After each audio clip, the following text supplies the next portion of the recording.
are falling all around. And so the important thing during life is to prepare for death. We had to rely on our close relationship with Jesus Christ. We are talking about 2 million people who died from starvation.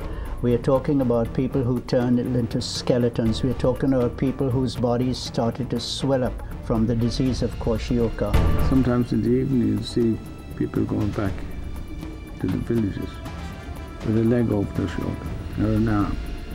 Dismembered, blown off, body parts. This would be from the battle line now. There were 2,000 kids dying every day. They had common graves. When you see those children dying, swollen bellies, matchstick legs, red hair, and they're whining.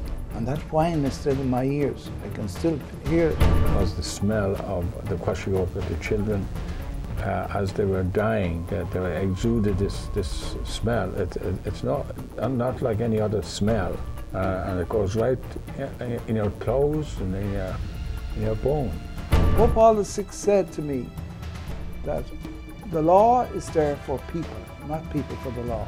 And he said, if a house is on fire, you don't have to have the permission of the owner to go in and save those people. That's not breaking the law because it's gone through to save life, because life has to take a priority. I was the anchor for the main supply of relief for so many people, and some of my comfort, my superior one time said I should get out of there, that the district officer said this is too dangerous, that he should get out of there. And I felt in my heart I couldn't leave. If I leave, that food supply would stop. Did you ever ask yourself, I signed up to be a missionary, not to dodge bullets in a war. I mean, why don't you get out of there? We stayed with our people when the war came. We didn't flee. Our devotion was to our people, especially in troubled times, you know. We were not to abandon. That was my mentality anyway. I was young. So I had to become a smuggler myself, and how I did it was I got large family size toothpaste, tubes of toothpaste, and opened the wrong end and squeezed out the toothpaste, and then got plastic bags with $100 notes inside and pushed them through. And then I got my breviary and pre-spare and put money in the rib, the back of the rib, to get out money. But I tell you, it was very frightening, because when the soldiers would search my bags, I would pray, please, Lord, help me. When Hank was ready to do business, I could be his agent. He said, gee, Dermot, this priesthood business, he said, you know, who supports you? You're living in a pokey little place there with those nuns, and they're getting milk and butter, food. You need a life, he said. And you seem to have a few talents that are beyond the collar. And we had some of our priests who came out to help them, were scared out of their wits, and we threw them into the plane to get out again. Same with nuns, they couldn't take it. People are different. Yeah, okay. You know, we had men now who were never meant for the missions.